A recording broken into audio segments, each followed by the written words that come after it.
I think that was where it started, the thinking of like, okay, cool. We have so many connections that all we got to do is just have a goal in mind, have a person that we can help or a project, and then figure out how to connect the two, and all them together. And with Jay, he was actually on the podcast when he talked about that pay what you can thing. And that's when we're like, let's talk off air about that. We have the solution for it. We'd love to help. Boom, boom, boom, boom, boom, boom. What's up, everybody? You're listening to the Hustle and Flowchart podcast with your boys, Matt Wolfe and Joe Fier.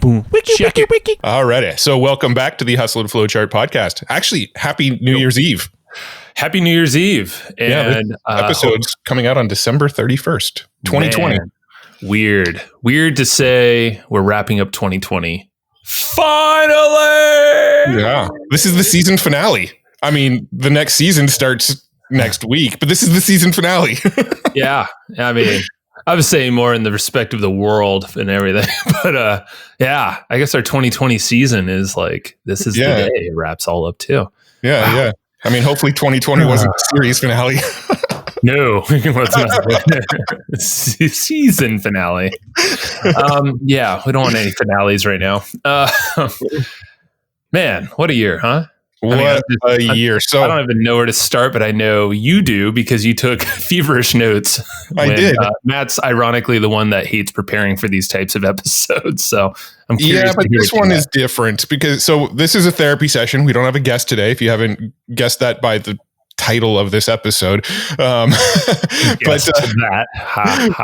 what we wanted to talk about is some of the accomplishments of 2020, some of our big lessons and takeaways from 2020, and some of our plans for 2021. This has kind of become a tradition where every year at the very end of the year, the last episode of the year we do is kind of one of these recaps and looking ahead. And I probably should have listened to last year's to see how much of like what we expected from 2020 came true, but probably very little of it. That would be good to know. Yeah. Let's do that later, though. Before this releases, maybe we'll have to do an addendum to a podcast episode. Probably not. But I doubt it. But this episode does have a sponsor. It's sponsored by Ahrefs. And it is, I think, the last time we'll hear from them for at least this season. Yeah. So Ahrefs, yeah, they've been freaking awesome. And you know that we've been loyal users of those folks for, well before them sponsoring the show and paying us money for this. But either way, Ahrefs is amazing, and we still use it to this day, even more so because I think it actually forces us in a way to record these intros, forces us to actually dig in there and be like, what other cool stuff do they have going on in there? Because they just have it's one of those tools with endless amounts of tools within a tool. And so I was in Ahrefs just as of recording this. I was in Ahrefs. Today's Tuesday, so yesterday I was in Ahrefs yesterday, messing around. And this is silly because this is something that is probably obvious to most people who use Ahrefs. But you can actually create like your own custom keyword list of keywords that you want to go after. So I was doing like some research on keywords I wanted to go after for our own blog. And there's like a little plus next to every keyword that looks like every keyword. You could press the little plus button and create a list of keywords. So I created this list of like 20 keywords that I want to go after, and most of them are unrelated. And now I have sort of like a checklist of like, okay, I'm going to make content on this. I'm going to make content on this. I'm going to make content on this. And I don't know why, but I just started using their little like list tool of like, when you find keywords, start creating a list of keywords you want to target. And it was like new to me. I don't know why I never made my own lists inside of Ahrefs before. So new to you, and you've been using the tool for 4-5 years. Actually, we were using it way back when we were a content marketing agency. Now that I think about it, holy crap. That's a long time ago. For what was that? 2013? 7 years? Yeah, at least, dude. Okay, I didn't know we go that way. A lot of money. Actually, they probably paid us a lot more, so I shouldn't be talking. That's what I'm saying. Like, I think the world is evened out. So thank you, Ahrefs, and yeah, we'd welcome you back. But in the meantime, we're going to keep using you as a service for helping our SEO efforts grow. But you listening should also check out Ahrefs, because that's the point of this sponsorship, I think. Right? Yes. And they've got to send people that way. Yeah. They've got a $7 7-day trial if you go to ahrefs.com. So definitely go check that out. And, I don't know if that was the best sponsor read or not, but what are they going to do? Cancel the sponsorship? It's the last one of the year. I'm going to send this to their marketing guy, Tim. Oh, whatever. Let's be honest. People have heard a lot about Ahrefs, and I think that's a good. It's always been a positive thing at the end of the day. And I know a lot of our folks, like you listening, are likely you've probably heard of it, and I'm sure you've tried it out by now. And if you haven't, well, try it out. It's $7 for 7 days, so it's $1 a day for a week. You're probably not going to get to test out every single tool because Matt's been using it for 7 years, and he just discovered this thing yesterday. So. You're not even going to know what's even possible in 7 days, but you'll sure as hell get a lot of results. Start with the audit, like the site audit. I think that's probably the best low-hanging fruit. Do like 80-20, start there and figure out the stuff in your website that you can actually change right now. And then like poke around. Check out their tutorials. They have a lot of free stuff on YouTube. Wow, my voice just did a weird thing. YouTube, and then I'll... Welcome. My voice just... went lower. But yeah, check out Ahrefs. The A is silent. It's ahrefs.com. I've been wanting to say that for a while. ahrefs.com. Ahrefs, $7 7-day trial. Go check them out. You will love them. We love you, Ahrefs. Thank you very much. Very cool. Well, and also, we're going to take notes on this one. So flowchartgroup.com, go over there, join the Facebook group. When you join the Facebook group, one of the questions is give us your email and we will send you the notes. So make sure when you join the group, you give us your email if you want the notes for this episode. You'll also get that added benefit of being in our Facebook community where lots of good action happens as well. So go to flowchartgroup.com. All right, let's dive into some cool shit. Whew, what a year. I'm going to take another breath. Joe doesn't even know what I have in my notes. I was sort of holding back on him so that I can kind of break down some stuff. So pop quiz. I thought I have a pop quiz for you. Oh, so go ahead. I'm ready. How many? Okay, so I kind of blended podcasts and virtual summits together as kind of like one thing, right? Mm-hmm. So how many appearances do you think we made in 2020 on podcasts and virtual summits? I think it's less than I actually think it is. Like in the number in my mind, I want to say a number, but I think it's actually less than that number. Say it. I'm going to say, no, I'm going to go lower than the number in my mind. I'm going to go 40. 71. Holy moly. Okay. I was just thinking one a week. Yeah. No, we were on 71 different podcasts and virtual summits in 2020. So no wonder I got really gray this year. So Joe, you were on 30 without me. Okay. I was on 11 without you. And we were on 30 together. That's way too many that I had to talk with you again. Yeah, we talk to each other a lot. Yeah. Wow, that's a lot though. I mean, so and our goal I think was once per week, right? Like in total. Yeah, I think we were shooting for like once a week, at least one a week. So combined, we did 71. You 30, me 11, and then we went on 30 together.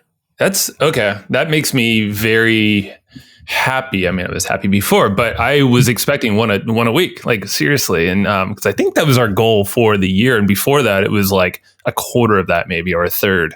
It was like 20 something. We're like, we're going to go on 20 episodes and 20 appearances. 71.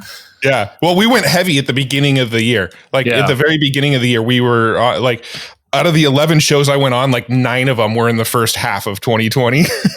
I mean, and we did a lot of virtual summits right when the pandemic was kind of rolling out and people were starting to stay home a little more. Mm-hmm. Like we hit the summit circuit pretty heavily and we're on a bunch of summits. We did. Yeah, we did live streams. We've done all sorts of stuff, man. And I know we just wrapped it up. And in December, I think we're like, we don't want to do any more. And then we're like, oh yeah, there's TNC. Traffic and conversion is wrong. Oh, we got to do that, of course. I did count one that you haven't done yet as of recording, but by the time this goes live, you will have done. You're going on Ryan Lee's podcast. Yeah. Is that next week? That's next week. Well, for the listeners, that was last week. All right. Well, our job here is to confuse everyone. By the time this is released, you will have been on 30. Wow. All right. I'll take it. That's impressive. I mean, that was a big goal of ours because it's probably our biggest source of like warm leads and warm new folks that are coming to listen to this show, people that actually have kind of heard us somewhere. We've been touting that for a while. This is a great strategy to spread your brand, spread your awareness in general, and just connect with people in a way that's more than just an ad shouting at a bunch of, targets on Facebook or Instagram, Yeah. Yeah. Well, it's kind of funny, the disparity, because you went on 30 and I went on 11. So you've been on 60, right? Because 30 combined, 30 just you, and then 11 just me. So you've been on 60 podcasts this year and I've been on 41. I need a raise.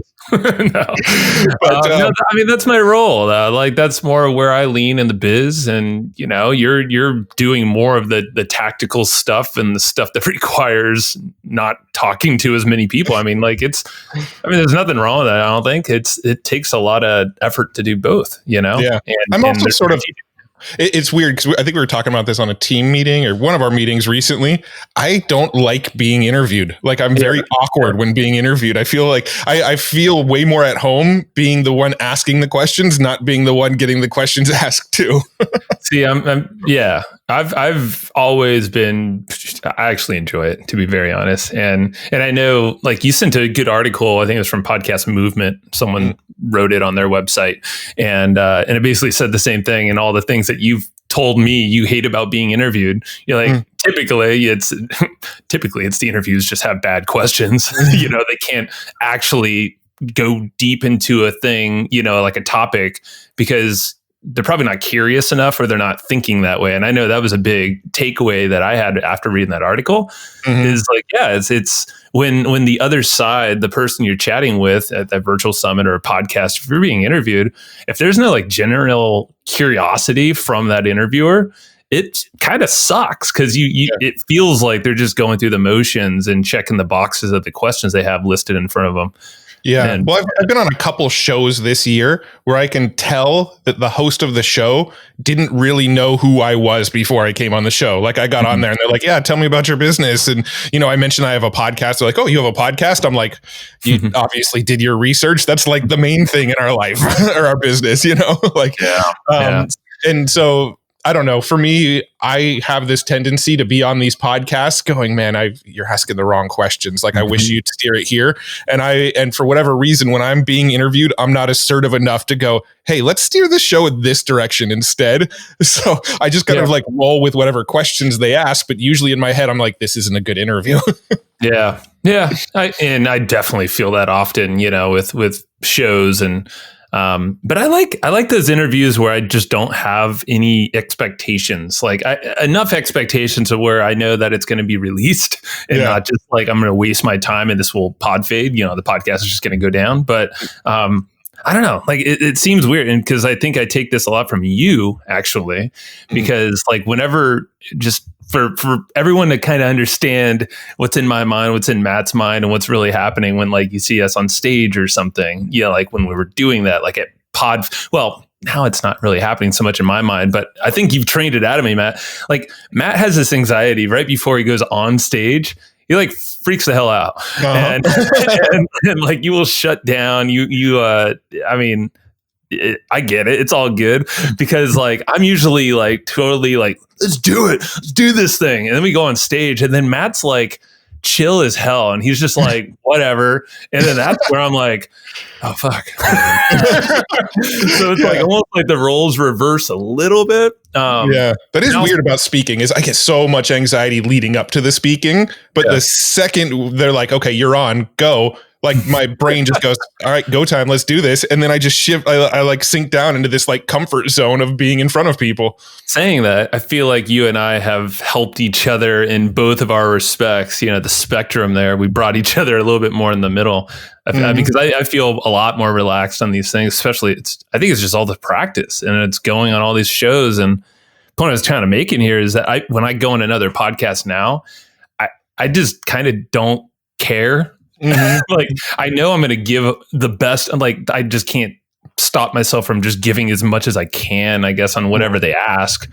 But Yeah, I just kind of don't care.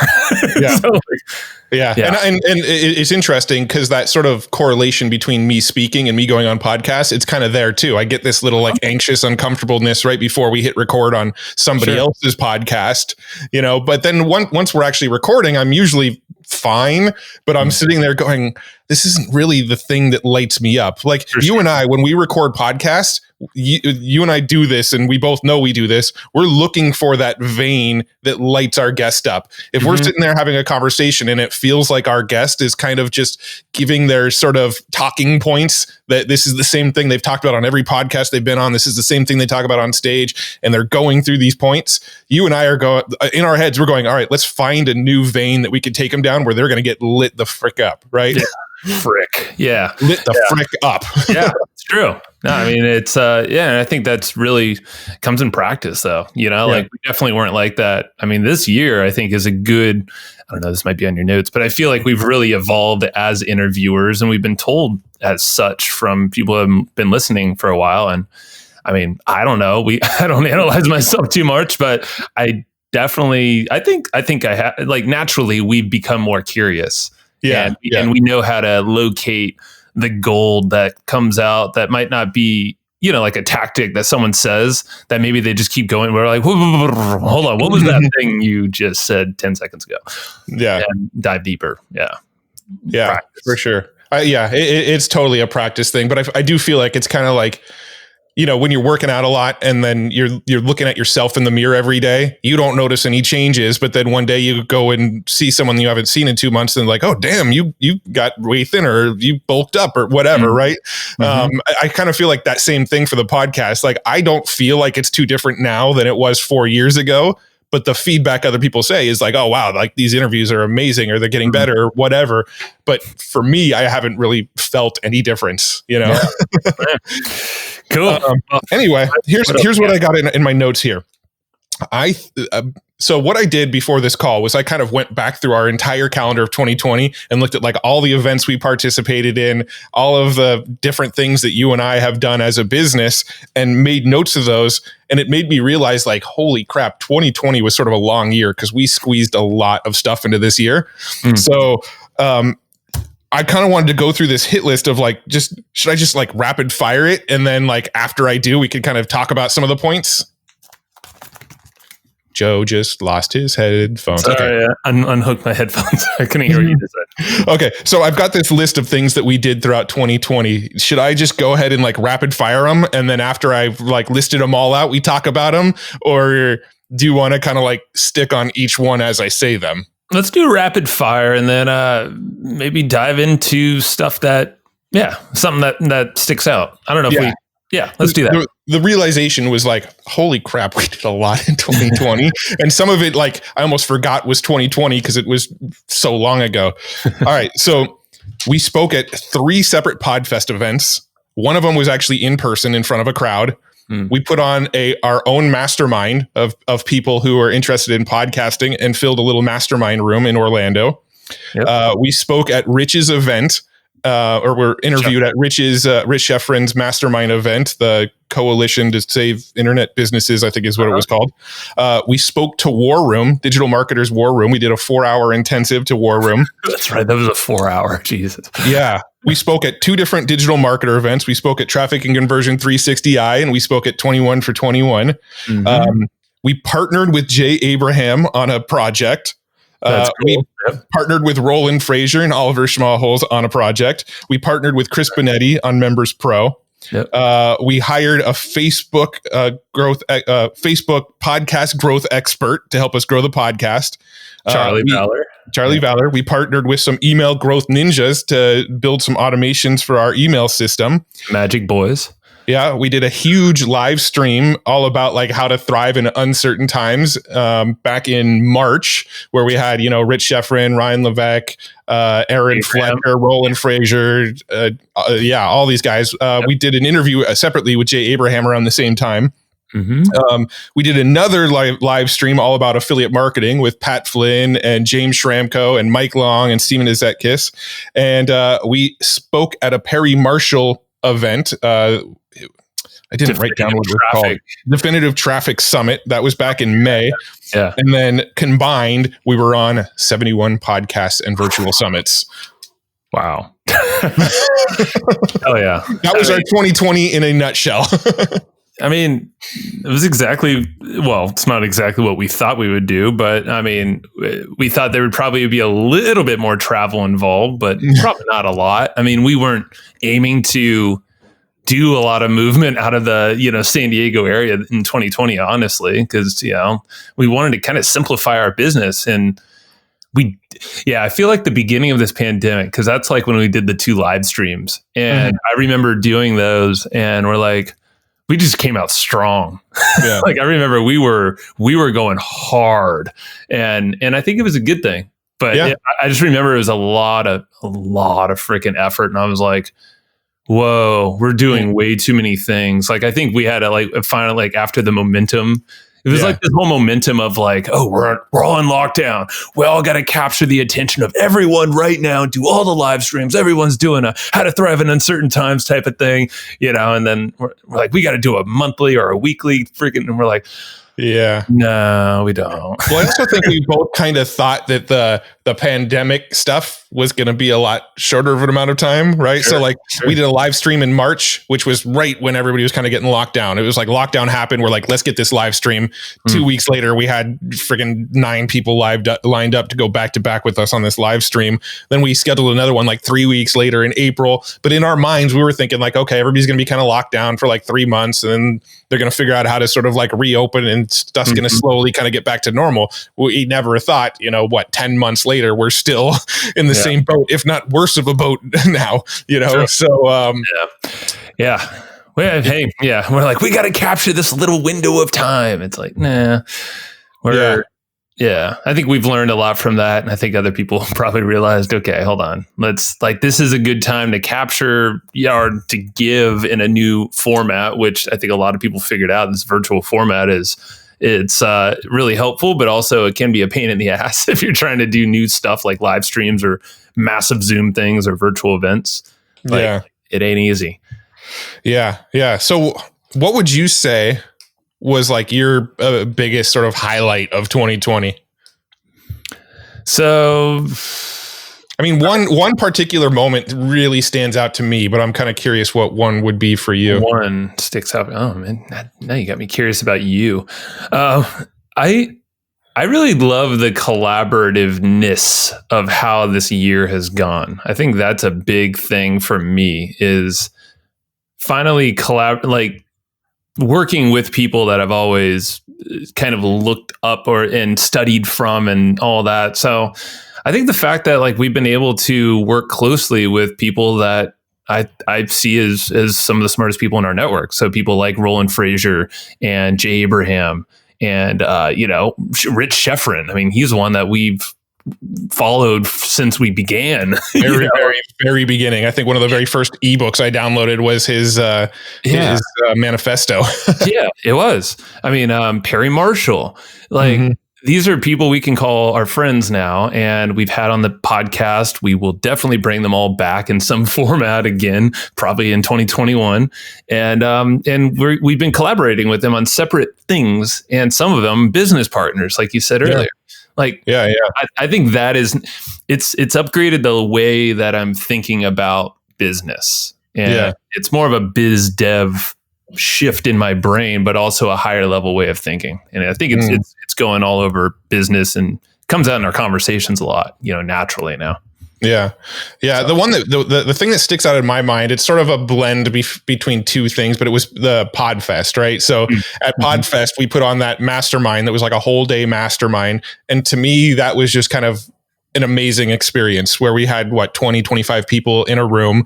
We were in the front of the room kind of sharing things that have been working for us, but we were also kind of doing these sort of live podcast interviews in front of the room. We were pulling in different friends who either lived in town or were actually there for the event, pulling them up to the front of the room and interviewing them like we were on a podcast with them, and pulling out a bunch of gold nuggets from them for the mastermind group. And then we opened up the mastermind group to ask questions and to pick their brains as well. And I thought that was a really, really amazing experience. And we got really, really pumped up, and we're like, oh man, we can do like this maybe twice a year. And we would absolutely love doing it. Pandemic sort of had other ideas for us, but that to me was a really, really cool experience. And then the very next day we spoke at PodFest. And that to me, like, I literally just got goosebumps as I mentioned, like, speaking at PodFest. There's like a couple pictures floating around of us speaking at PodFest where we're in front of the room and people can't even get in the door. Like the people just flood out the door and into the hallway, and there's like 50 people standing in the hallway, like standing on their tippy toes trying to see our presentation. And then from being on stage, when we were actually in the room speaking, they ran out of chairs in the room, so people started sitting on the floor next to us, like where we were presenting. We actually stood in front of the stage instead of on the stage, and there were people literally sitting on the stage behind us as we were speaking. And I'm just pictures of our butts, because people were taking pictures for us, which is even cooler too. They're like, you guys needed photos of your presentation, how big this room was, like how packed it was. I'm like, that's a photo of my butt. That's a weird angle. Like, that's where you're sitting. Dang. But I mean, that just like thinking back to that many people cared to come and see us talk for 40 minutes or whatever it was. Like, to me, that was mind blowing that there was like that many people that even cared that much about our topic to crowd the hallways and try to get a peek and sit on the floor in front of us and sit in the, like, that room was not up to fire code. If a fire marshal walked in, that would have gotten shut down. But Florida, that already rules down in Florida, right? True, it's Florida. But that was an amazing experience to me. And so I just think about like those two moments, the mastermind and then speaking in front of the room. And it was just like this 48-hour period or something that just like blew my mind. Like, people are actually paying attention to what we're doing. Leading up to it was a cool experience because Matt and I mean, just more behind the scenes, I guess. It's like, we were preparing. Here's the thing we do with all of our presentations, and I'll even wrap this to the TNC presentation that we actually just did a couple weeks ago. All of our preparation is usually done the night before or the day of. Like, PodFest might have been done a little earlier. I forget. I think so, because like we had that mastermind and I didn't want to like kill ourselves out there doing all this. But most of our best work is done in like this finite window of time where it's like the last second. I mean, it goes back to, report to the teacher in like, in high school or something. Everything's last minute. Like, I've always felt my best work comes out then, and I think yours does too. Well, so. I'll add to what you're saying in the fact that you're the one who typically makes the presentations, the slides. I would say 50% of the time, the first time I'm seeing the presentation is while we're giving it. You're on the damn stage and you're like, okay, what is this? Okay, I got it. I'm over here. I'm like, motherfucker, man.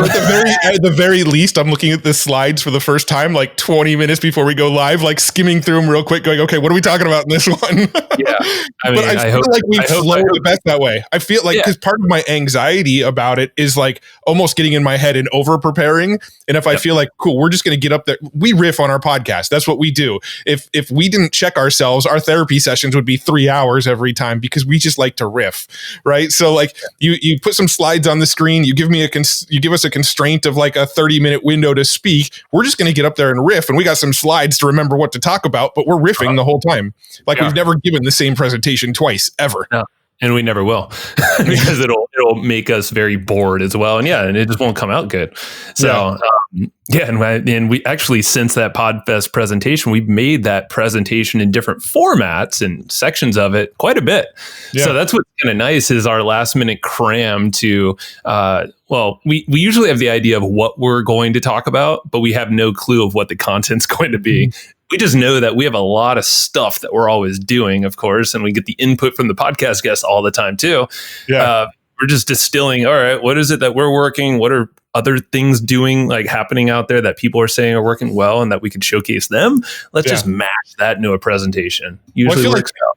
Here's a little like presentation hack that I feel like we do. And at first it was sort of unconsciously. Now I think it's more of a conscious thing, is that when somebody asks us to speak and they ask us, okay, what's the title of your presentation going to be? We almost think of like, okay, what would be like a really badass presentation to give? Like, what's a good title for a presentation that like when we were kind of getting started in podcasting, getting started with traffic generation, getting started with any of these topics we talk about, what would be like a title of a presentation that we'd be like, holy shit, we're setting aside that time. We want to be in that presentation, and we'll write a title for the presentation and send it to the event coordinators or whoever. Yeah. And then a week before we're actually giving the presentation, we go, all right, now we got to figure out how to make good on the promise of our title. Right. It starts with the title, and then it goes into. I mean, I'll just be totally honest. So there's a Perry Marshall speaking engagement we're doing in January, and I sent them the title months ago. Yeah, and one of the gals over there said she would circle back to get the bullet points. In December, and I've already sent them to her, but I'm like, okay. So then she pinged me for that, and I was like, cool. Okay, now I got to come up with some bullet points. All right. So like, it's just inching me closer into actually like, because it's been on my mind, kind of like, and then now it's more so on my mind, and like we're a month out. That's all the time in the world right there. I'm good. So it'll probably be a week out. I'm like, all right, what did I say on those bullet points? Okay, cool. Matt, hey, here's what I think we're going to talk about. Like, here's kind of a flow. Give me your feedback. Yeah. And typically you don't give a ton of feedback, but enough to like maybe rearrange a little bit and add some detail in there. And yeah, you and I kind of do like one pass through beforehand, and we're like, all right, cool. I'm going to take maybe these 3 or 4 slides, and you can like head these ones up. We'll ping pong back and forth on the rest, and we'll be good. Yeah, that's pretty much our prep right there. Well, I feel like Podfest and Traffic and Conversion Summit, we got invited to speak at both of those fairly close together. Originally, they were going to happen close together, right? TNC was going to be the end of March, I believe. Maybe it was April. I don't remember, but it was earlier in the year. And we had to come up with titles for both of those. And I feel like that was the first time we're like, let's just give them like kick-ass titles for a presentation, and then we'll figure out how to make those presentations later. So the Podfest one was like how to growth hack your way, how to grow your podcast through growth hacking or something like that. But it was had to do with like how to growth hack your podcast, right? Yeah. And then the TNC one, this was back in like January that we had to give them a title or something. We called that one how to repurpose your content into recurring revenue. Both of those presentations, we didn't know exactly what we were going to speak on when we gave them the titles. We're just like, these would be badass presentations. Let's figure out how to like fulfill on this promise. And then both of those presentations, like, a week before we were supposed to give them, we were making them and fulfilling on the promise. We're like, all right, what's the best, I was going to say baddest ass info, but that sounds weird. What's the best info we can give them that will result in like growth hacking a podcast and turning your existing content into recurring revenue? And then both of those presentations still to this day, I mean, the TNC one wasn't too long ago, but the Podfest one, still to this day, people go, oh, that was my favorite presentation at Podfest. And I'm like, it's awesome. Yeah, it was crazy. And talking about TNC really quick, like that just happened last week at the time of this recording. And that was all digital, so no one was in person. And we prepared those slides pretty last minute as well. Again, we knew what we were talking about more or less. I mean, we always had the concepts. It's really just mashing the flow together is what's done at the last minute. And all for the reasons that Matt just said, but the TNC one was really cool because we've been going to Matt, I think you've been to every single one of them. I think I've missed like one, maybe 2, but I think just one. Yeah. And it's been a stage that we've always wanted to be on because we know so many of the folks, and even way back when, before we knew the digital marketer folks, we knew, it wasn't even called digital marketer way back then either. It was an idea incubator, I think. Idea incubator, yeah. And but we knew a lot of our friends that were going on stage or wherever, and we're like, man, this is cool. This is a cool crowd. These are our people, and it was just an honor, and feel like weird saying that, but it was like an honor, like to actually be on that stage, and it's rad. And we could say we shared the virtual stage with Arnold Schwarzenegger. That's kind of cool. Yeah. And Marcus Lemonis and many others. Yeah. Many others. But yeah, it was just, but the point being is, yeah, there were like 3 or 4 people that actually were in our Facebook group and came back and said, yeah, that was my favorite presentation at TNC. Like a few people messaged me. I think on their exit survey, a couple of people said they put us in there, and we're like, this is crazy. Like it's like the event that we've always gone to, and we've always said, oh, that's our go-to place. That's our, and that was your favorite? Cool, man. Yeah. How rad. Oh. Yeah.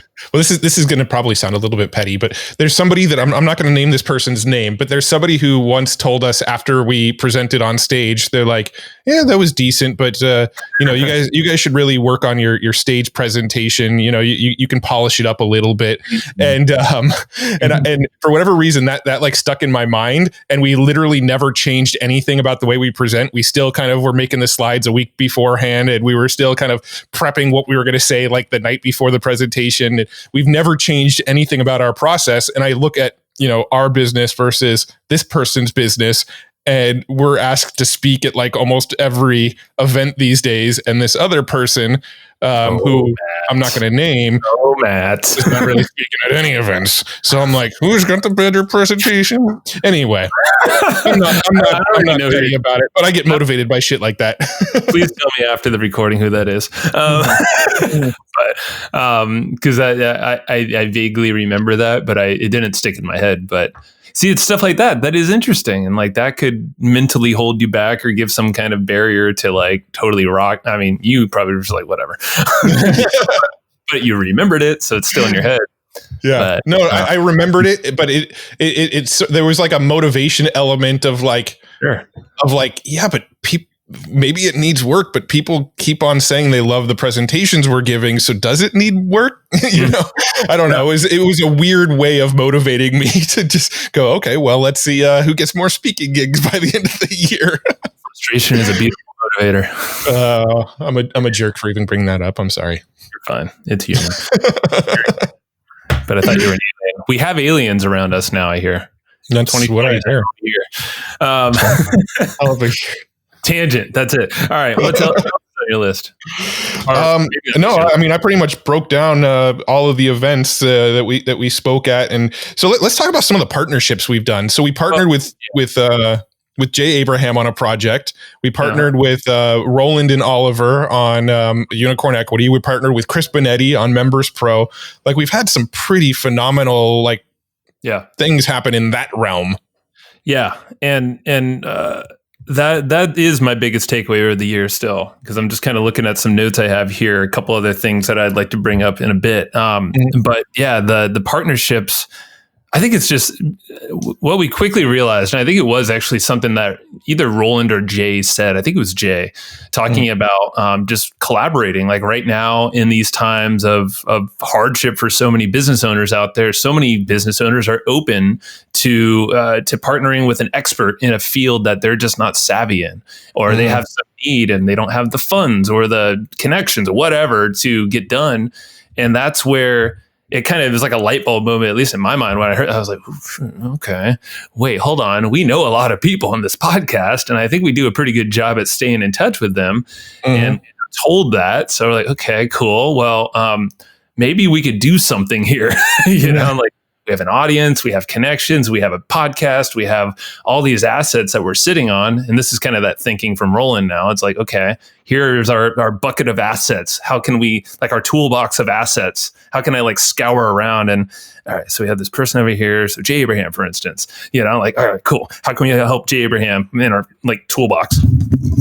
Like me fumbling around my toolbox. And I don't know, it's just like that has led to like Jay Abraham working with them on we did that promo with them in Agora, actually, which is cool.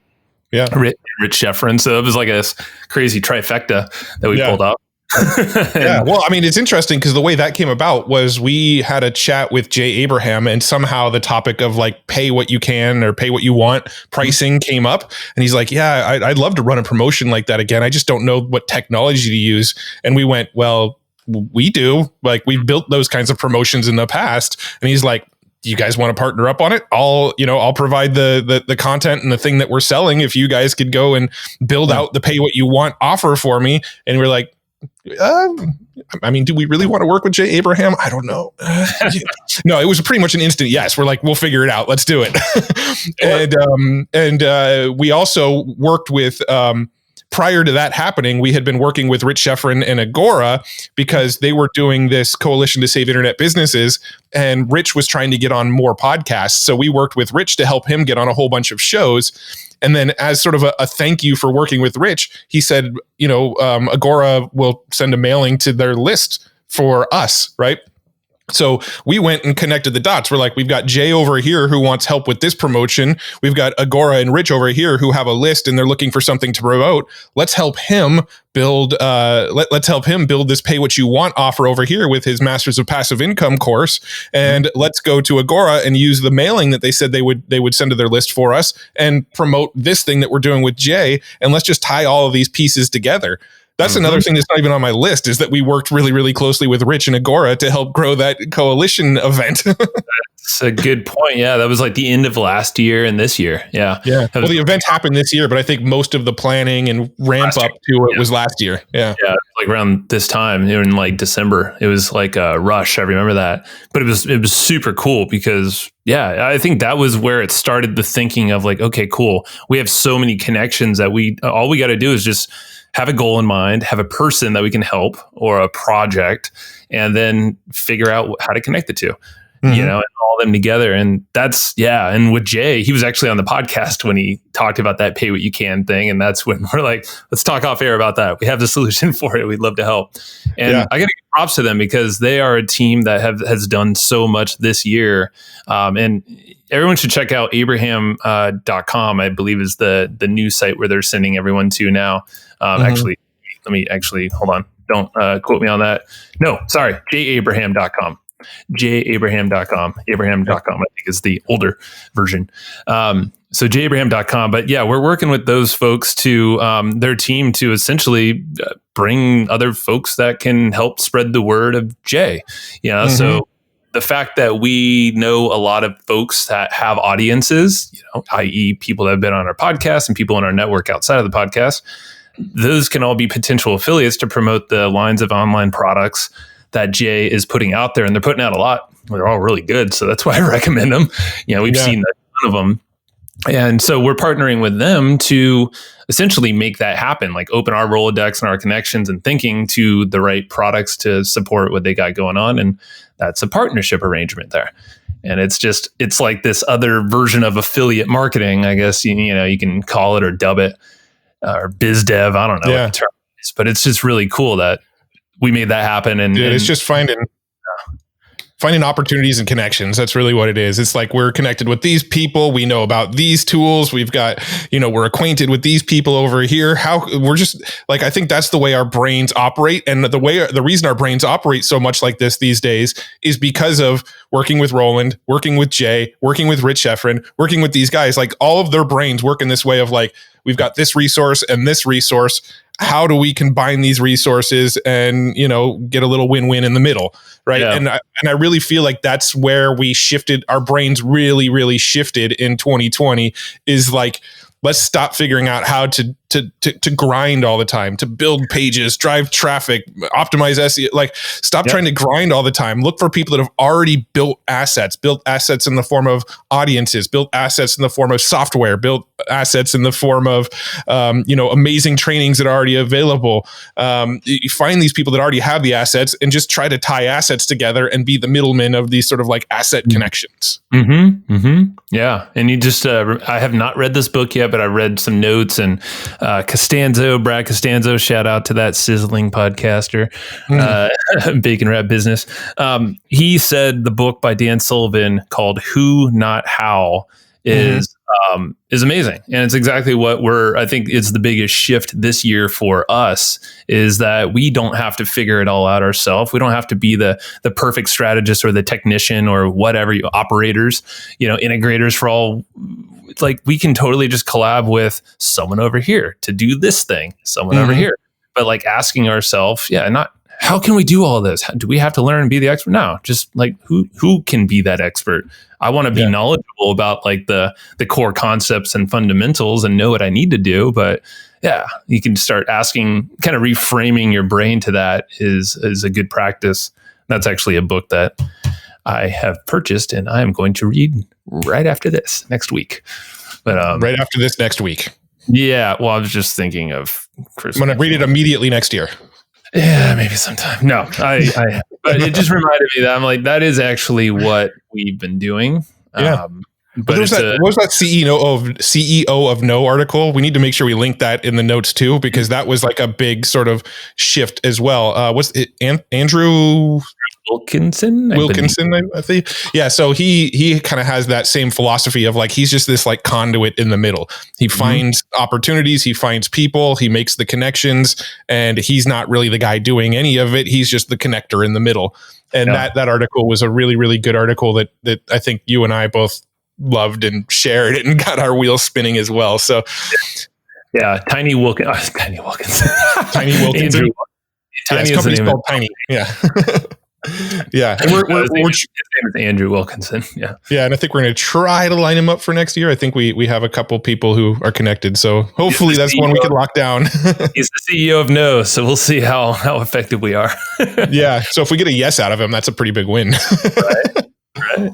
So, yeah, Unicorn, Members Pro. Let's talk about Unicorn. I think that's an exciting one. Well, they're all exciting in their own way, but Unicorn is like, it's now like shaping up to be this thing where we're like, whoa, this thing's getting fun.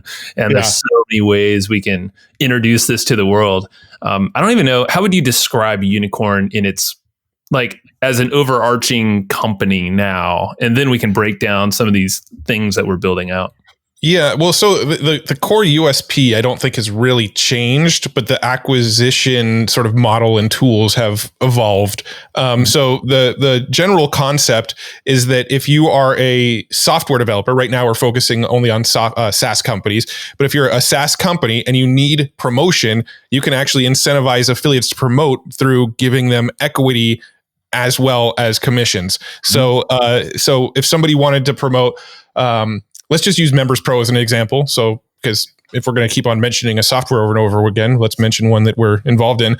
So let's say that you wanted to promote Members Pro, and Members Pro was on Unicorn Equity. Well, you can go into Unicorn Equity and say, okay, when I promote this, I want my commissions to come 50% in equity in the company and 50% in commissions. So let's say it's a $200 product, you're getting 50% commissions. Well, you can say, I want $50 of those commissions to be invested in the company as equity, and I want $50 in those commissions to go to my PayPal so I have some cash flow. So you can kind of get this dual benefit of building long-term equity in businesses that you like to promote, as well as the short-term cash flow. And if you're really just interested in the equity, you could slide that slider all the way to 100% equity, and every time you make a sale, you're just building equity in the company. Or you can slide it all the way to the other direction and say, I need cash flow right now. Slide it over so that 100% of your commissions come in pure PayPal commissions, right? And that's sort of the grand overview of the concept of it. But the way that we're bringing on software creators, the way that we're bringing on affiliates, that's the part that's really evolved and gotten really exciting. And there's also some data play behind the scenes where we're kind of going to be building up intel about which products are working right now and which products aren't working right now. And there's this whole data play that I don't really want to get into on this episode. But some of the other stuff we could probably start to talk about. I'm not sure how much they want us to unveil yet, but it's kind of crazy because we started with this concept, which you just described, which is, okay, hey, let's help SaaS founders actually promote their tools, their software tools, mainly in the marketing space. But, you know, we can divert from that a little bit. But SaaS is the thing, like recurring products. But a lot of them have an issue with investing money, or they don't know where to promote, or, you know, affiliates to bring and recruit on. It's just like a whole nother thing they got to worry about. So and then introducing the equity component, I think, is the coolest thing. And so many founders, even of companies that are doing really well already, are hearing this concept. They're like, that's very interesting. Okay.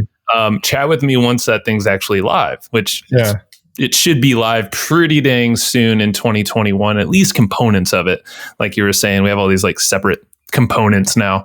But which one of them I think we can kind of talk about, because it's, I think we're getting really close, and maybe we just don't go super detailed. I want to talk about it. Okay. So this one is the affiliate dashboard, and this is it's so Matt is he's happy because he's about to get 20 hours per month back in his life, maybe more. So in a nutshell, is this dashboard it's one of these acquisition models that we've kind of just stumbled on, and I think Matt, you brought up this pain point that you have in our business, which is checking like the freaking low. I don't know how many affiliate accounts we have, but they're all, even if it's like in Infusionsoft, there's a single account for every single product, or not product, but like product owner that you have to log into to check your stats and all these different things just to get a pulse on like how the hell the business is, like how well it's doing and how well not it's doing, like depending on what's going on. But there might be like 50 accounts at any one time that you would like to be, kind of up to snuff and see what's happening. So that's where the dashboard that we're building essentially has all these integrations to the biggest affiliate platforms like ClickFunnels and Thrivecart and a whole bunch of other ones that are in there, and then also new ones we're putting in there. It's wild because it's essentially condensing all that data, consolidating it into a single dashboard that's going to show all of your real-time stats along with all the metrics and graphs and things that you really need to know. Yeah. Out of everything that we're working on, it's probably the one I'm the most pumped on at the moment because it's like so freaking close to being ready to like open the doors on. But so when it came to like affiliate tracking, I have a Google sheet right now, and I would log into Thrivecart, and then I would log into each individual product inside of Thrivecart and find our commissions for each day, and I'd add them to the spreadsheet. We promote a handful of products that are through ClickFunnels. I would have to log into each of these separate ClickFunnels logins, grab our commissions, add them to the spreadsheet. Infusionsoft, we had 5 Infusionsoft logins. I'd log into each one, grab the number, add it to the spreadsheet. I was spending hours a week just logging into the various affiliate dashboards, pulling the sales numbers, and then putting them in the spreadsheet so I can get a full picture of what sort of commissions we're earning in our business. Well, Unicorn Affiliate, this new platform, you sync all these tools up, and it just pulls it in for you on a daily basis and says, here's a look at all of your affiliate commissions for the day across all of the platforms you're involved in. And it's really, really, really close. I've been, I'm the sort of main product tester right now on it. And it's getting there. There's some bugs. It's not ready. The MVP is not ready to put out to the public yet, but I would say, man, like within weeks, we're going to start making demo videos of it and start showing it off to the world. And I'm pumped on that. Yeah, no, that's exciting. And we don't, no more details than that. But if you are interested in it, definitely ping us or go to unicornequity.io and join the email list, at least on there, to get notified. But you'll hear it from us once it's live. Oh, yeah. We won't be able to shut up about it. And and I think it's just if you're promoting really more than just even 2 products, I feel like 2 separate accounts like that you have to log into to check your stats. Just imagine like now you can just log into one and you'll actually have the peace of mind knowing like, oh, I haven't gotten paid out on this thing over here. Maybe I should go find my money. Because think about all the affiliate accounts that you probably have out there that you probably made some money, and you're just like, I mean, it might not be a lot or it might be a lot. You're like, oh, Mo, I didn't put in my PayPal email address. Whoops. That's $5,000 or I don't know, so. I mean, we stumble upon that kind of stuff in our business all the time where we're like, oh, we got commissions from a year ago that we've never got paid out on. What? That happened with SEM Rush actually recently, where we had like $400 in commissions from SEM Rush. And somehow like we logged into an SEM Rush account and went, wait, there's commission sitting in here? And I pressed a button to or I added our PayPal account or whatever, and they got unreleased like a week later. Or it might be a W-9 that you got to put up, and like for tax purposes. So it's like, hey, you might want to keep tabs of your earnings since you're probably doing a lot of work to make that money. Yeah, so, exactly. And then so the last thing we got involved in, not the last thing we got involved in as far as a chronological order, but the last thing we want to talk about that we got involved in was Members Pro with Chris Bonetti. And that one's really exciting too. That one, it's a membership platform. It's like a hosted membership platform where you can go and build a protected members area for your content. And there's some really, really badass features in the pipeline that we're really excited about, that I think we've kind of helped steer the roadmap a little bit on. Like we're doing this like vault style membership where if you're used to like a Teachable or a Thinkific, you log in and the course is in like a sequential order. So it's like, here's module 1, module 2, module 3. You kind of got to watch it in order. Well, a lot of membership sites like our Evergreen Profits membership, it's not a sequential course. It's a whole bunch of bonus training given to us by guests and training that you and I made over the years and things like that, that there's really no sequential order that you work through. You kind of look for what you need help with right now. So if you're working on Facebook ads, you can get in there, watch a handful of videos on Facebook ads. You're trying to build a podcast, log in and read or go through the content in there about podcasting. It's sort of this vault of amazing content for people. And there's literally no other membership platform out there, no other hosted membership platform that allows you to create this like vault style membership. And we're going to do the whole faceted navigation thing where you can check a box on the left for like Facebook ads and it'll narrow down the content to just about Facebook ads, or you can click 2 boxes and it'll narrow down the content to just the overlap between the 2 boxes you checked. And I think it's going to be a really, really sort of innovative way to build out a membership platform. And there's also a feature that he's working on, which hopefully, Chris, you don't get mad at me for talking about this, but I think you've already kind of shared some screenshots of it. But he's designing a style inside the members area that looks like Netflix. So when you log in, it's very, very, very familiar, and it feels like you're scrolling through your Netflix on like your Roku or Apple TV or whatever. Yeah, it's bringing that familiarity to your courses. I feel like it's going to up level all training. I mean, the whole MO really behind, or I guess like the big USP with Members Pro is to get content consumption numbers up. So the work that you're putting into your courses aren't just going to fall on deaf ears. Like they're actually going to be able to give people a nice sequence, like a journey through your content, and give nice reminders and subtle bumps. If like, hey, remember that module that you didn't complete? Like things like that. It's just going to help you as a content creator, and also just going to help your customers, of course. And it's going to help you sell further courses and trainings. And that's where it gets super exciting, because you can kind of like build these journeys. It's very tied in with tags and whatnot. So for sure. Yeah, I think it's fun. And Members Pro, it's got a badass dev team behind it as well. And I know they're working their asses off all the time to get stuff out. So if you want to, if you have this membership, if you have a membership already that's just like too complicated, maybe like stringing a bunch of plugins together and all that stuff, then take a peek at Members Pro, because I think it'll simplify your life a lot. It probably will save some money for you as well. And just know that you're backing a horse that's moving pretty quick right now, and there's a lot on the roadmap, and we're behind it too. So yeah. And I think if you go to Members Pro, I think there's a coupon code HUSTLE. So if you want to use that coupon code, I think it gives you a percentage off. I don't remember the exact percentage off, but nice. You can go there, and listeners can get a discount there. Members now, you said that you had a few points on your notes that you want to touch on. Have we touched on them, or are they still lingering? Couple.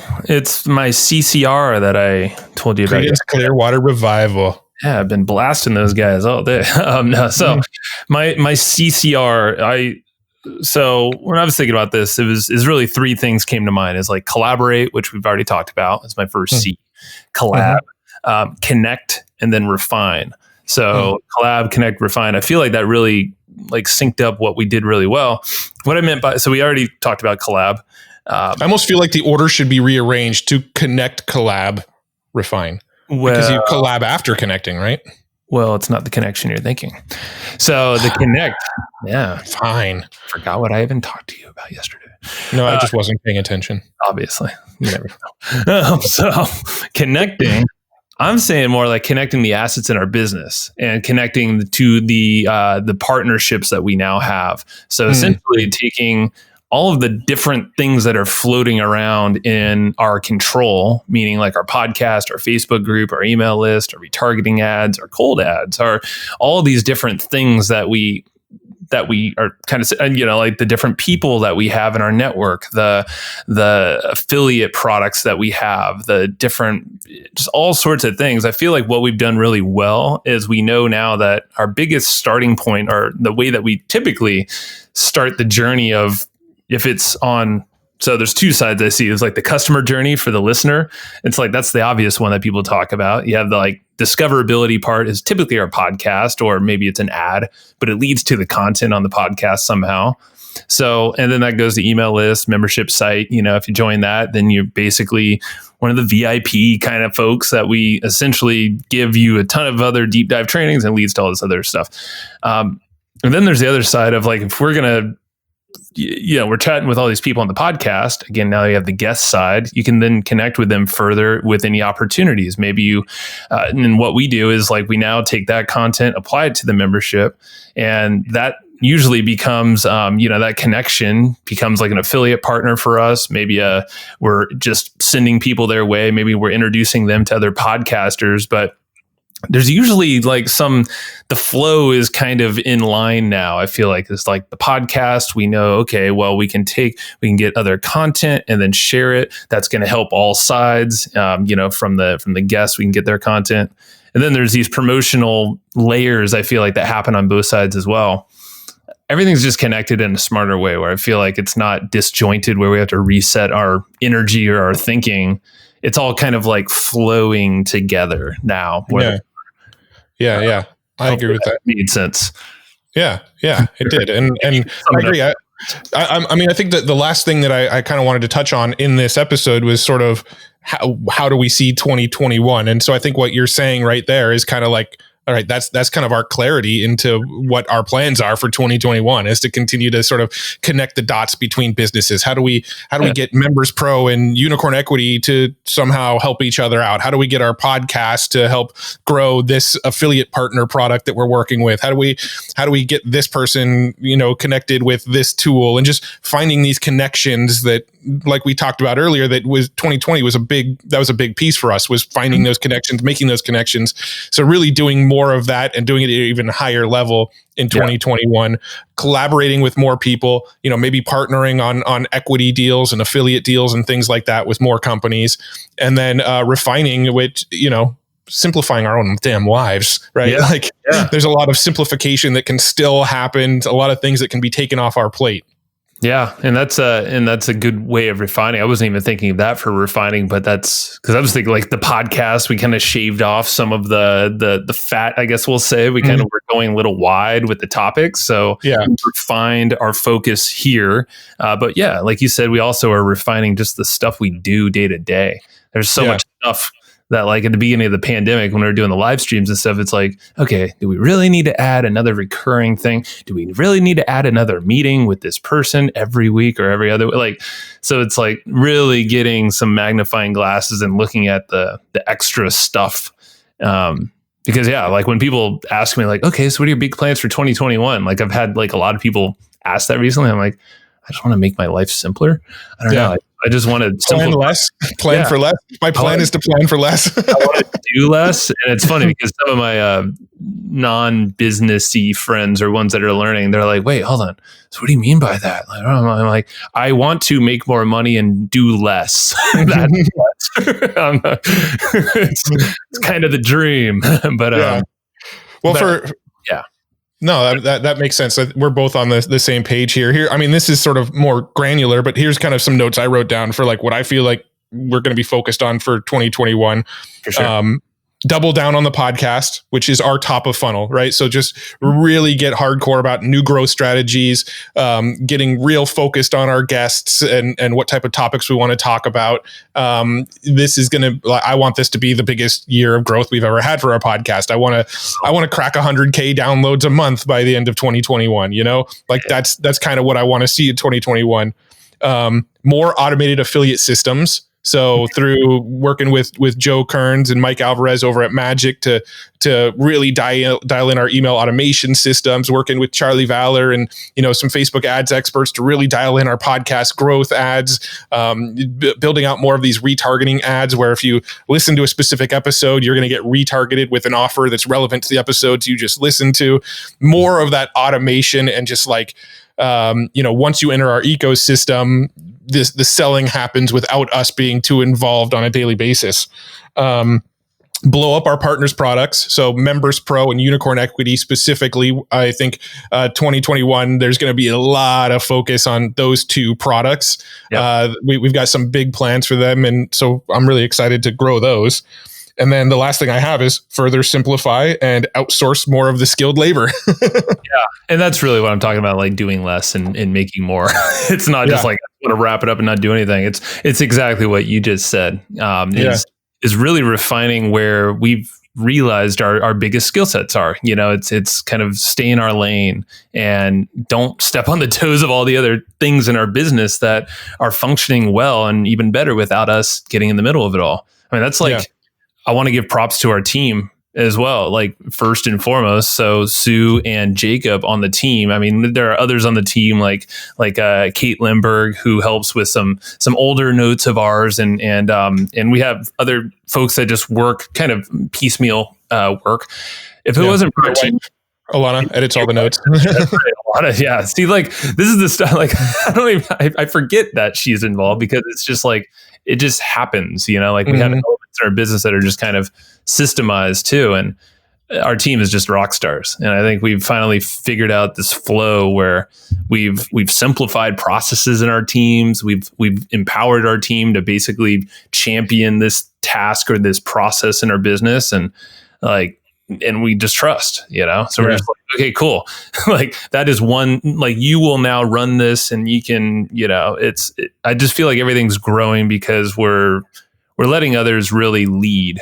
Whereas we're more of the vision and kind of connecting those pieces, but everything just seems to be running a lot smoother. 2021, even better.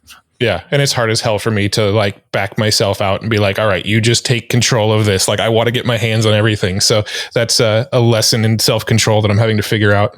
All right. Some quick rapid fire questions and we can wrap this thing up. So I'll ask the question of you and then I'll also answer the question too. So favorite book from 2020? 2020. I would say, there were some good ones actually. If you want to name more than one, I don't care.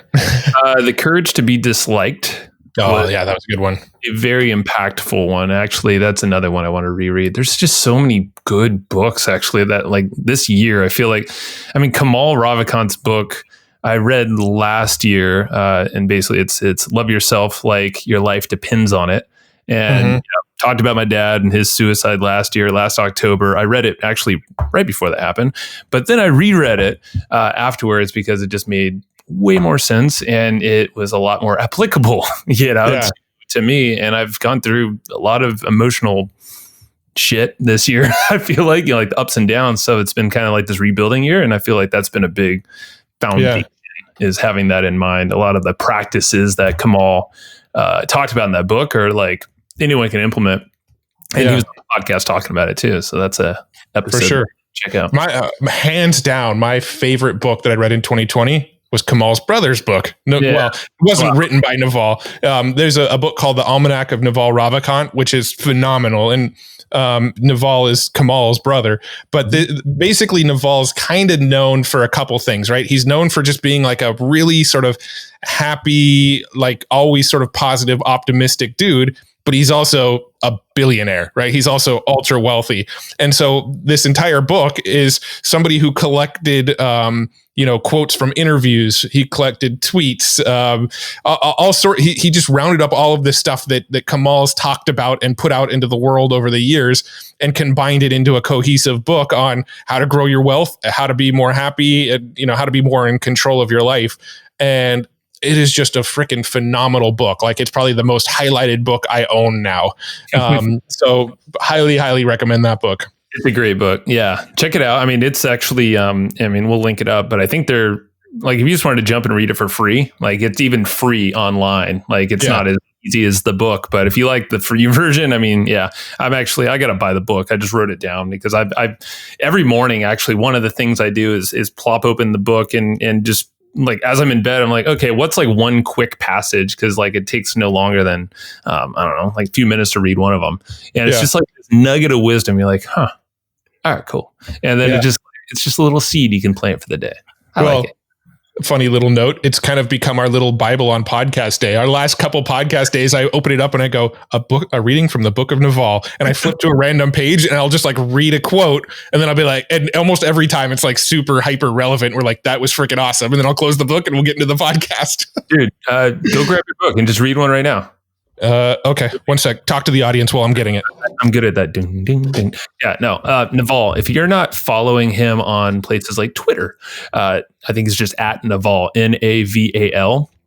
Definitely do that, because that's where a lot of this content came from. That and some podcast interviews he did. He did one on Rogan, Joe Rogan, and also Tim Ferriss. I think 2 of them. He does not go on a lot of podcasts. So, but I highly recommend you checking. If you checked out the one on Rogan, that's actually my favorites. Favorites? Yeah. Favorites one. I feel like that was like a condensed version of his podcast, which is actually called Naval, the podcast of Naval or whatever, and which is unique because it's not a podcast like this. It's just like quick thoughts with some, you know, like you just have to check it out. It's super unique, and the guy is brilliant. He's a philosopher of our time, but happens to be a billionaire, which actually is interesting because some of the Stoics that, you know, you've heard talked about before. I'm blanking on the name, but like, was it Socrates? He was like super rich, and like he was essentially like a billionaire of that time. Are you thinking of Marcus Aurelius?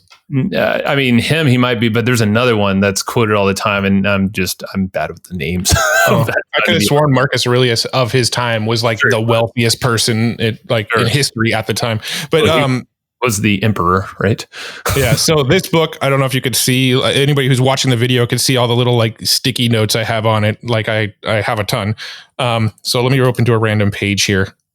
This one works. Okay. So this is just like, it's short. I was hoping for a longer one. Happiness is the state when nothing is missing. Oh, that was one that I highlighted. Here, I'll grab another one. Let's see.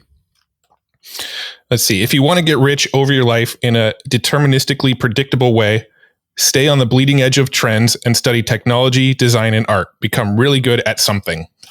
So little easy quotables that are just like almost everything in here could be like a tweet, and a lot of them actually started as tweets, which is why they're like real short, nice little quotables, but it's just really, really good stuff.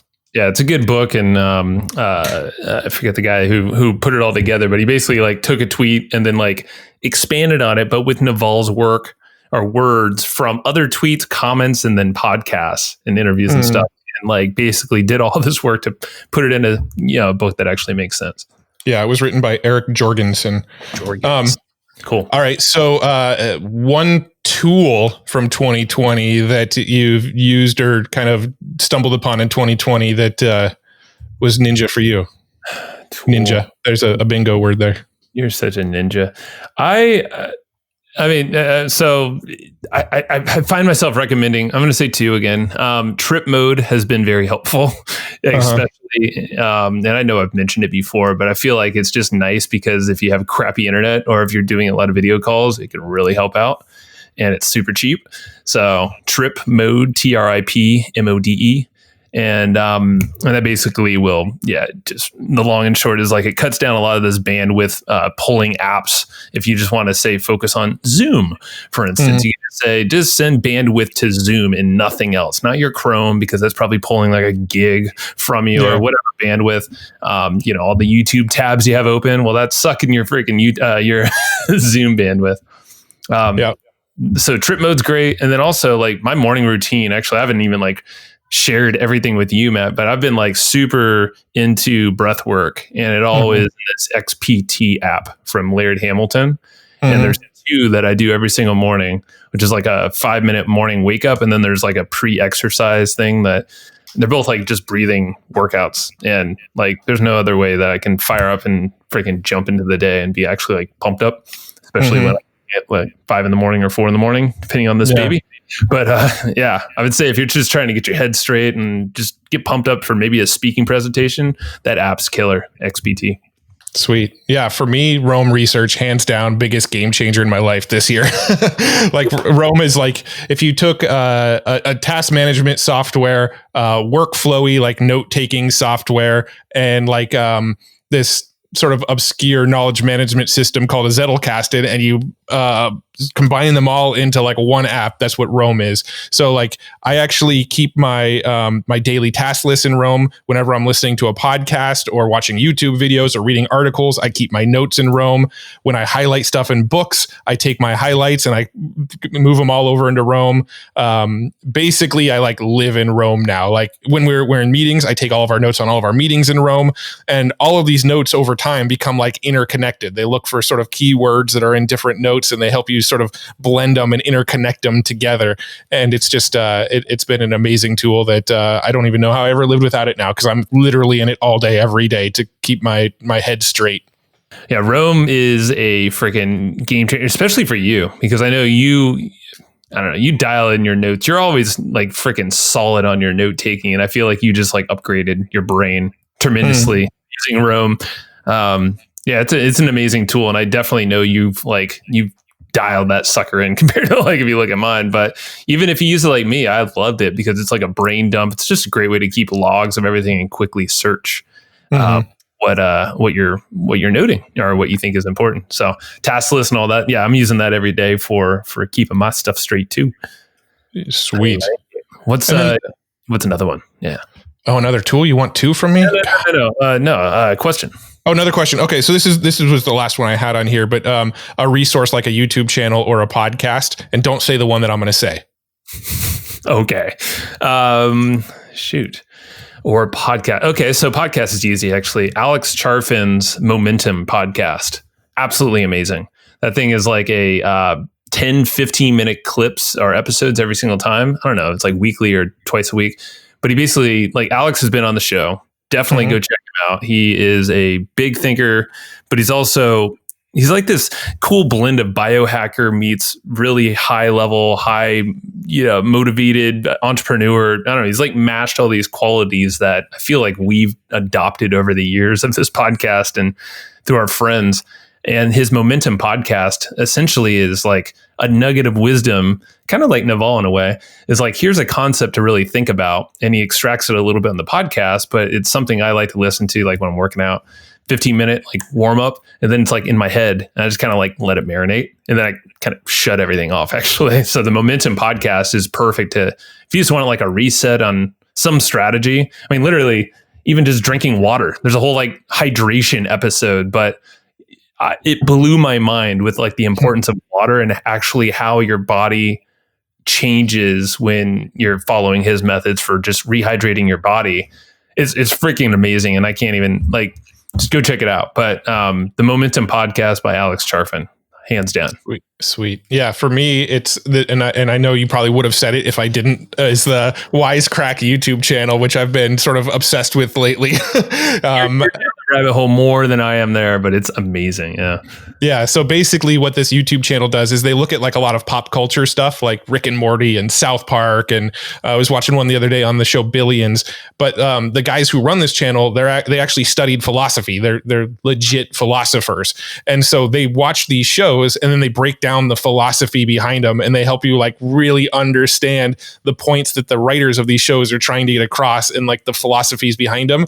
And to me, it's just like so fascinating. You actually really start to think some of these like silly shows, South Park, Rick and Morty, stuff like that. You like on the outside, they look kind of like dumb, just goofy shows, right? But when you actually start to understand the philosophy that the writers are trying to get across in these shows, you actually start to realize, holy crap, these shows are really brilliant, and they actually improve the shows for me because I'm starting to understand these philosophies, and you start to really learn some like life lessons from silly, stupid TV shows. True.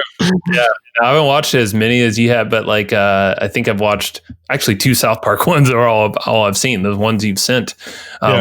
And yeah, it's interesting how they break it down because you actually learn something. And I'm kind of curious. So would you recommend, are you going to rewatch shows now or episodes now that you know, or has it just done it for you enough where you're like, oh, okay, cool.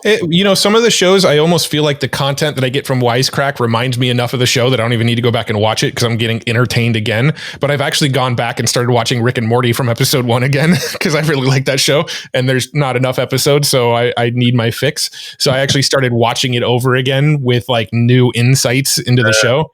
Okay. There's a couple that I really, really like. There was one that I'll point people to, and maybe we can find the link for it and put it in the show notes. Is there was an episode where they broke down the economics of South Park, like how South Park sees the economy, or how South Park tackles discussion around money and the economy, and how people value things. And I thought that was a really, really insightful episode. That's right. Yeah, you were telling me about that yesterday. I gotta check that out. Yeah. Yeah, Wisecrack is sweet. I mean, I like I told you, I was in the other room the other day, and I was listening to the voice. I'm like, it sounds familiar. It was my wife watching YouTube, and it was the Wisecrack channel, and she was like going down the rabbit hole. I was like, that's great. Got you sucked in on that too. Cool. Anyway, I mean, unless you have any other things that you wanted to touch on, that was my page of notes that I overwhelmed you with. No, you didn't overwhelm me at all. I think it was great. Well, this is a loaded question, but I'll ask it anyway. What was your favorite podcast episode that we did in 2020? That we did? I actually always like those. I like the ones when we're in person. That's always cool. I like the ones when we're traveling. I think those are always kind of fun because we're on location somewhere. The first one that pops to mind, which I think was a very short one, and I don't even know what we talked about, was when we were in O'Hare. That's what it was. Okay, yeah, we're in Chicago.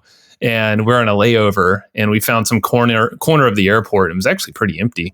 I don't know, kind of the beginning of COVID-y time. All right, no, not yet. We're coming back home from Florida. Is where we're. Yeah. It was a horrible route to go to Chicago.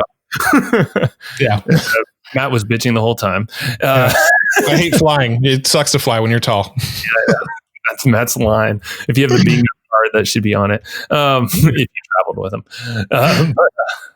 But yeah, I just remember that episode I think we were just reminiscing, similar to here, of like, wow, we just got to spend all this time in Florida with a bunch of folks that we've studied from or looked up to or thought we were mentors that we never met before. And that was like our discussion around that experience and our takeaway. So that was a fun one. I like the in-person, on location ones, but I'm sure there's probably that were more impactful than that one, but it was memorable. Yeah. What do you got? Yeah. I was actually, I made a note to ask this question on the show, and then I didn't even think about it myself of like what my favorite episode was. What comes to mind? Yeah. Honestly, I love doing our therapy sessions. They're probably some of my favorite episodes. So one of the ones where we probably talked about affiliate marketing strategies. I'm actually going to look at my podcast list right now and cheat a little bit so I can get a quick memory. There was a lot of highlights for me this year. Like I really, really liked the Jason Fladlien episode. That one I thought was really excellent. Alex Sharfin. Oh, that was a really, really good episode too. Therapy sessions. These aren't therapy sessions. We did our episode 300, the ones where we broke down all of the people that helped us get to where we are today. And we sort of mapped out this spider web of like, this person connected us to this person, and we got connected to this person through this person. And like this, we got like clarity on all of the people that connected us and got us to where we are today. I think that for me is probably my favorite one of the year. That's a good one. Yeah. Because it's just like a freaking gratitude fest, just like all the people we love in this industry. Exactly. Yeah, I would actually replace mine. Mine was memorable in the sense that it was just a location and reminiscing. But yeah, that one would be probably the most impactful one, and I think the one that we both really wanted to do for a long time is give thanks to all the people that really have helped us create this show, create our business. I mean, like literally create the life that we have right now. Like it's ridiculous. It still blows my mind, like what we've been able to accomplish. And this is where it's good for us. And I'm talking to myself now too, because I'm so quick to be like, all right, what's the next thing? We got to keep growing. And it's like, you can do a lot in a short period of time. And like you just said, like we did a lot in 2020. And like, it's so easy to forget unless you go back and reflect on your calendar or whatever, or even the last 10 years and be like, holy moly, like, look what we're doing overall. And like, everyone should be able to do this for themselves. And like how far you progress, even if it's just mentally, it doesn't have to be financially or whatever. Like, holy crap, my perspective has changed so much from like 10 years ago when it's so cool. Yeah, I agree. And just the fact that I look back, I don't know what, 10, 12, 13 years ago, however long we've been doing this, the number kind of shifts based on whether we're talking about when we started doing this while we worked at our day jobs or when we started doing this after we worked at our day jobs. So that's why the number kind of changes, because I started doing internet stuff back in 2005-ish, but we didn't quit our jobs till 2009. But anyway, I look back at like all of this whole story arc, and I look back at like 2009, and I look at like Jay Abraham and Rich Sheffrin and Mike Filsame and Perry Marshall and all of these guys that back in 2009 we were going like, these guys are gods, right? Like these are like the top tier, like maybe someday we'll get to be like these guys, and now we're personal friends with every single person I just mentioned. Yeah, it's pretty cool. I mean, hey, I think it comes to, it's the most amount of the network. I mean, the network has created all these opportunities, but I guess I should give ourselves credit is that we've done the work. We've been consistent, and because there's a lot of folks that are consistent that don't have those kind of results. So I guess that's the takeaway is like, hey, don't just let your network sit there and, kind of forget about you or die in the vine. Like that's one of the things I'm working on right now. And maybe next year it'll be my favorite app, but using a CRM tool, I'm using Cloze right now. And that's Cloze with a Z, Cloze.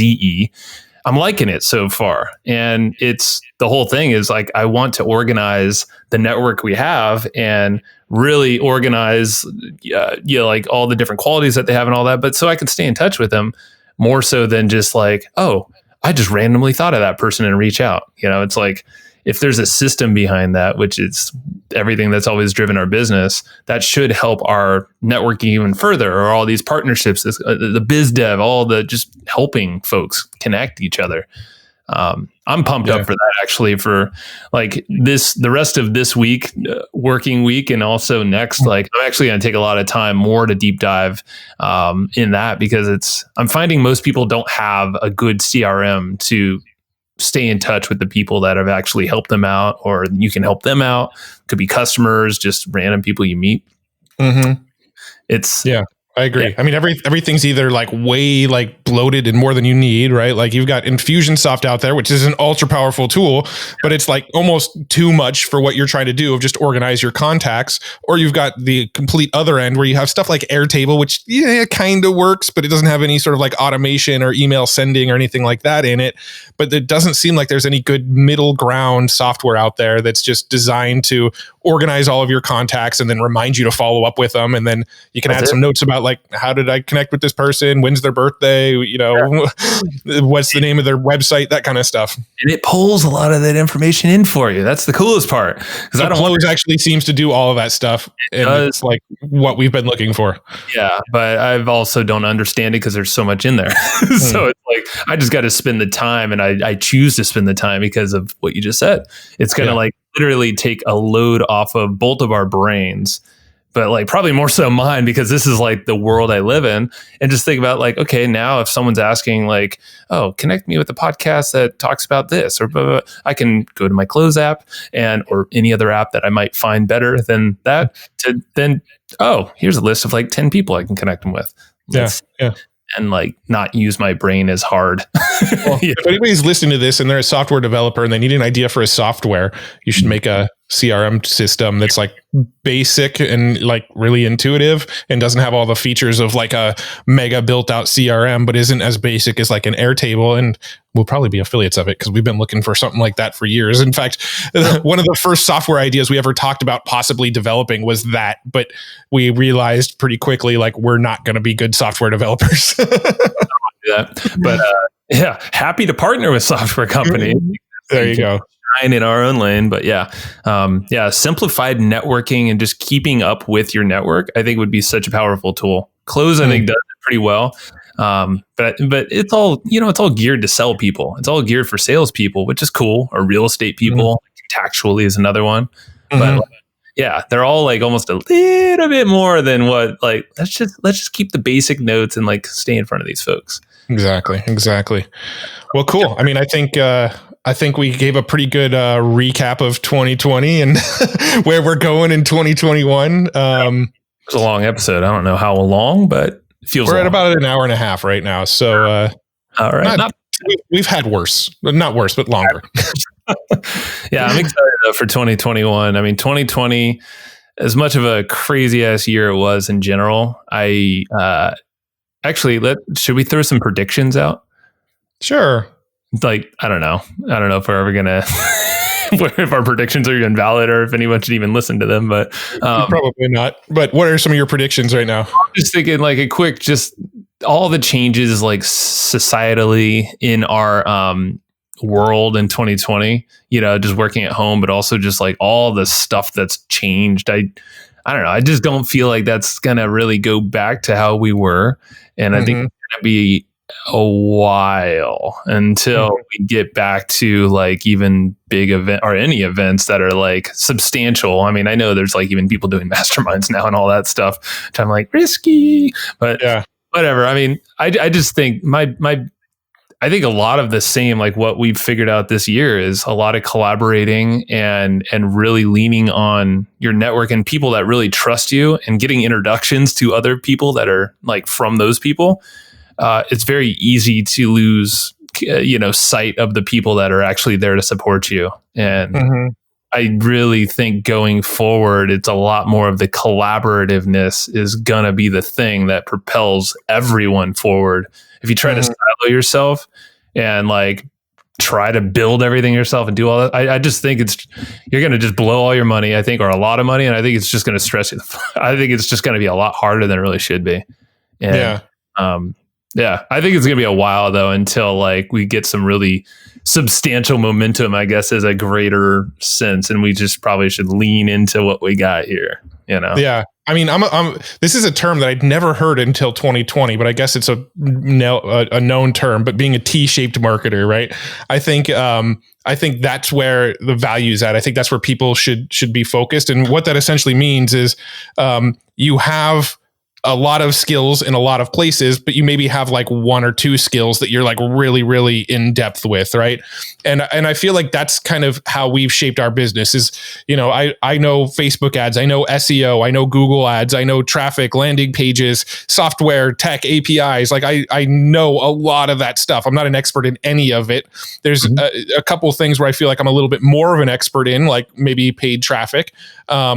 And I think really that's the way to go, is really, really understand all of these different areas in your business, all these different areas in marketing, not so that you can do them all in your business, but so when you go and talk to the people who can do them, you can speak intelligently on those things. And if the people you're working with ever go on vacation or leave your business or anything like that, you can jump in, fill the gaps for a little bit. And then when they're back or you find a replacement, they can jump in and do that kind of thing. And I feel like that's what we've been building in our business is like, you've got a lot of areas on the T. I've got a lot of areas on the T, but we're actually starting to hire people that we're experts in ourselves, but we're hiring those people to do those things for us now, knowing that we can speak intelligently with them, but we don't have to do it anymore. But if they ever step away, we can step back in and it's not going to kill our business. You know what? I want to talk about that Elon little thing I read about how Elon Musk, and I think it relates to being a T-shaped marketer pretty well. Is I watched this YouTube video and I've kind of heard bits and pieces of it before, but randomly came on and was like, here's how Elon Musk learns so fast and so deep.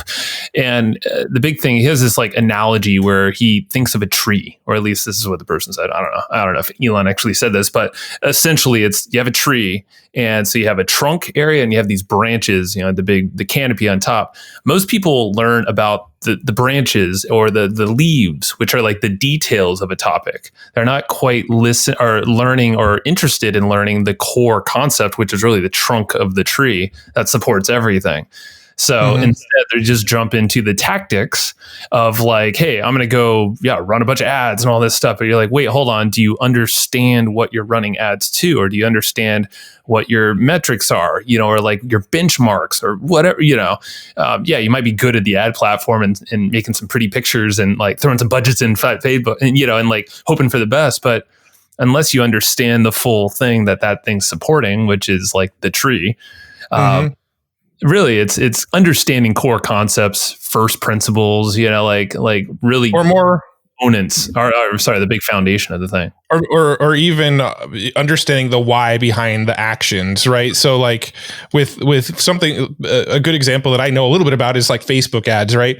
A lot of people might see like, oh, this Facebook ad tactic works really well. Go and set it as optimized for conversions, target this audience, write your copy like this, use this style of image, make sure these colors are in this image. And like they can get this like tactical thing that they can go try, but maybe it'll work, maybe it won't. But if it does, or if it doesn't, you have no clue why, right? Mm-hmm. If it works, you don't know why it's working. If it doesn't work, you don't know why it didn't work. And I think understanding the underlying philosophies of why something works is more important than understanding the tactic to make it work.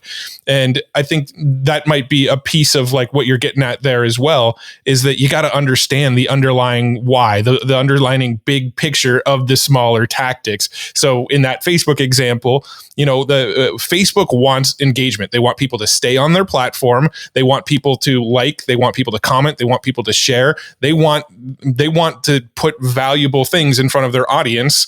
And if what you're putting in front of them doesn't seem valuable, then they're not going to give you as much reach with it. If people aren't interacting or engaging with it, they're not going to give you as much reach with it. Now, understanding what Facebook wants, now you don't need the ad tactic. You understand what they want. Go figure out your own tactic to give them what they want. Ignore the other tactics that people are giving away. It's true. Yeah. You can stay in your lane then because you know exactly what your goal is and what you're doing. That's your lane. Yeah. So really just understanding the underlying philosophies, the tactics are helpful, but the tactics really are not that helpful long-term unless you understand the philosophies behind the tactics. Here's another example that popped in my mind. I think I brought it up to you the other day is Matt and I both play guitar, but we don't play well, I will say, because speak for yourself. Well, I'm like I'm like Ringo Starr with my guitar. Ringo Starr, yes. You're just like Ringo Starr. And I'm just like Elton John on guitar. No, but the point I'm making is you and I jumped into guitar learning songs and like learning things like that, like listening by ear, and we're like, ooh, I want to play this cool Blink-182 song that I find fun. Oh, it's 3 chords. It's not that hard. You know, and but like we didn't learn, and maybe dabbled, but like theory and like notes, how to find things on the strings, and really the principles of like, here's how to play a freaking guitar. Yeah. So if you learn this, you could play anything on the guitar. And like now like it's been probably almost 20 years, it has been at least 20 years that I've been playing guitar. I never took the time to learn that stuff. I just journal like, hey, let's go on YouTube and like learn this song. Like that's the details. That's learning all the little tactics, but I didn't know the strategy or the actual principles like fully before. That's why you and I got a course on we're going through that right now. I've been playing guitar for 25 years now, and I'm just now starting to learn like the principles and guitar theory and various chords and various it's crazy. Various scales and things. So it's another good example. T-shaped marketer. I mean, that's really it in a nutshell. I think it is super valuable for 2021 and beyond, though. Yeah, for sure. Well, very cool. Let's go ahead and wrap this one up. But before we do, we've got to give one shout out. Two shout outs actually. And yeah, you know what? It'll start with Easy Webinar, and then back to something you were mentioning a minute ago. But Easy Webinar, yeah. If you are thinking about webinars in your future, or maybe you have webinars going now, but 2021 is your year to shine in webinars, go give Easy Webinar a try, because the bad boy has everything you need for webinars. It's basically that toolkit that we were talking about with Ahrefs and the Ahrefs side. Like, think about that for webinars here. It's got everything you need for webinar and for webinars, and they keep upgrading the dang thing too. So I'm sure it's either rolled out by now or it's coming extremely soon. But if you get in there, they're hooking you up with all the modalities of webinars, but also making it super simple to use. And there's a fatty discount too that you can get a hold of over at easywebinar.com/hustle. easywebinar.com/hustle. Yes, that is where you can get it. Every time he says hustle, button. Hustle. Yeah. Casey's hooking it up. What was your second shout out? The second shout out was, if you want to be the best T-shaped marketer, then you need to be in the EGP membership and get the notes to this episode. That'd be a good first start of your journey to becoming a T-shaped marketer, the best of the best. If you go to flowchartgroup.com, gets you in the Facebook group, but give us your email, your best email, not some junk email. We don't want that because we're trying to help you. Come on, not you. We're giving you free stuff and also great stuff to help you become T-shaped marketer. So throw in your email address and we will send you the notes to this episode within 2 weeks of it going live. And then some other cool goodies too. So go to flowchartgroup.com for that and become the best T-shaped marketer ever. Yes. And share the show. That really, really helps us. We're trying to hit quotas and you're going to help us hit a quota. No, I'm just kidding. Fire you if you don't hit the quota.